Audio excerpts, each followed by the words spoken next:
The government has paused nearly $20 million in development funding for the Cook Islands over agreements it signed with China. The news broke at an awkward time, with Prime Minister Christopher Luxon in China and set to meet President Xi Jinping tomorrow. Foreign Minister Winston Peters said New Zealand wasn't consulted about the deal with China, and funding will stay on hold until the Cook Islands government takes concrete steps to repair the relationship and restore trust. Political correspondent Zane Small reports from Shanghai. Christopher Luxon brushing up on Chinese history. It was built after the Qing dynasty. So how old would this be?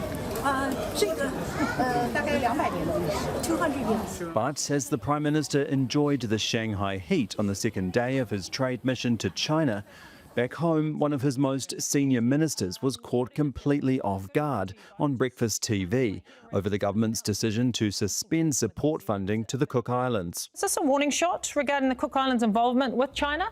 Well, I'm just getting my head around it as well, because I wasn't aware of this until you told me. It's extraordinary that the Foreign Affairs Minister seems to be acting without the knowledge of senior government colleagues. I mean, Chris Bishop is as senior as you can get in this government. Bishop left on the spot after news broke in the Cook Islands overnight that Foreign Affairs Minister Winston Peters has paused nearly $20 million of core sector funding for the Cook Islands. It follows its government signing a partnership agreement with China earlier this year without consulting New Zealand. Peters says the Cook Islands hasn't honoured the 2001 Joint Centenary Declaration, which requires New Zealand and the Cooks to consult each other on defence and security. That's the agreement we're operating under.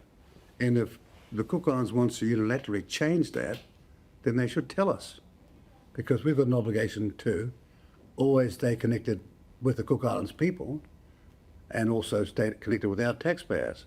It's that simple. Cook Islands Prime Minister Mark Brown signed an agreement with China when he made an official visit there in February. It focuses on economy, infrastructure and maritime cooperation, but not defence or security. At the time, Mark Brown said he had been clear in his communication with New Zealand. To those who have questioned the level of consultation with New Zealand, let me be clear.